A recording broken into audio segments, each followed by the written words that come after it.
C'est ainsi que vous allez vaincre les tentations du diable. Le diable n'est peut-être pas capable de vous tuer physiquement, alors ce qu'il fait à la place, c'est attaquer votre esprit.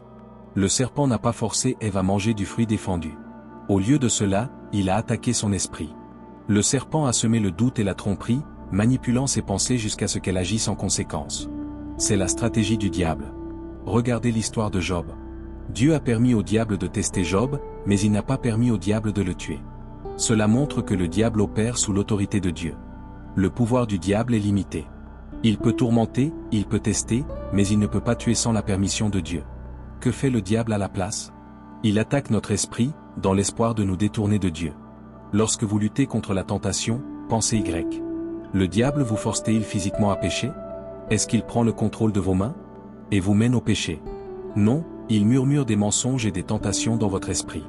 Il vous fait penser que vous êtes trop faible pour résister, trop imparfait pour être racheté.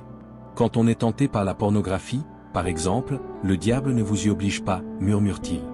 Il murmure que c'est trop dur de résister, qu'une seule fois de plus ne fera pas de mal.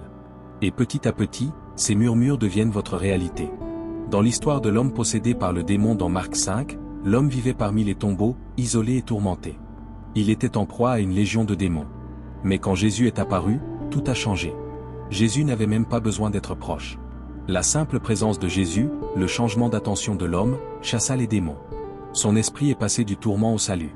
Aujourd'hui, beaucoup d'entre nous vivent dans nos propres tombes, convaincus par l'ennemi que nous sommes au-delà de tout espoir.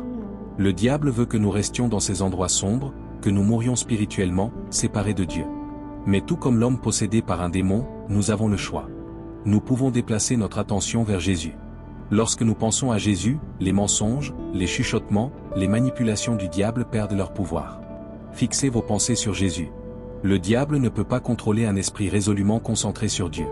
Si vous vous sentez piégé dans un cycle de péché et de désespoir, si vous avez l'impression de vous cacher dans un tombeau de désespoir, n'oubliez pas de vous concentrer sur Jésus. Il est votre espoir, votre salut, votre sortie des ténèbres. Sortez de cette tombe. Ne laissez pas les mensonges du diable vous retenir. Fixez votre esprit sur Dieu. Vous n'êtes pas destiné à mourir dans votre péché. Il y a la grâce. Il y a de la miséricorde. La rédemption vous attend. Souviens-toi, le diable peut attaquer votre esprit, mais si votre esprit est concentré sur Jésus, vous avez le pouvoir de le vaincre. Restez fort dans la foi et laissez votre esprit être une forteresse de la vérité de Dieu. Amen.